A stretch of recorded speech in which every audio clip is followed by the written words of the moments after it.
Well, Julie, as you mentioned, the Pentagon is now confirming moments ago that this North Korean ballistic missile is an intercontinental ballistic missile, the same type of missile that was launched on July 4th.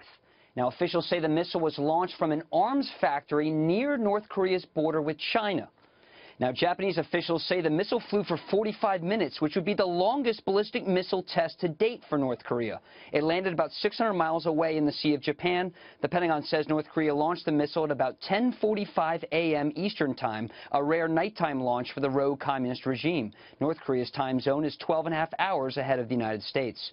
Now, the Army's top officer yesterday, General Mark Milley, joined others when he talked about the dangers the U.S. faces with North Korea. A war on the Korean Peninsula would be terrible.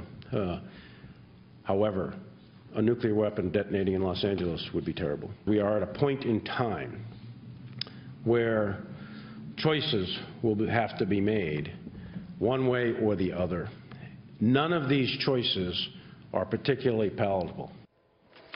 Now, North Korea normally likes to peg these tests with important dates in Pyongyang. This test is no different. On July 27th, North Korea celebrated its 64th anniversary of the end of the Korean War, the armistice. Now, the test did not happen yesterday, officials tell me, because of bad weather. It scrubbed the launch. But there's a very concerning development today, Julie. All right, Lucas, do we know how high the missile traveled, by the way? Because that is the huge difference here, that you highlight the fact that it actually traveled higher than the last time that they launched. Well, that's right, Julie. The apex, or the highest height the missile can travel, is the most important part.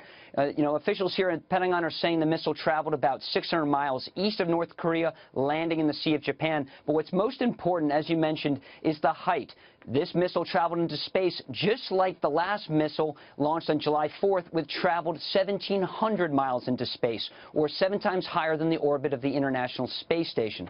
So, Julie, this is very concerning, especially because this North Korean missile launch happened one day after Iran conducted a rocket test of its own, which was based on a North Korean design.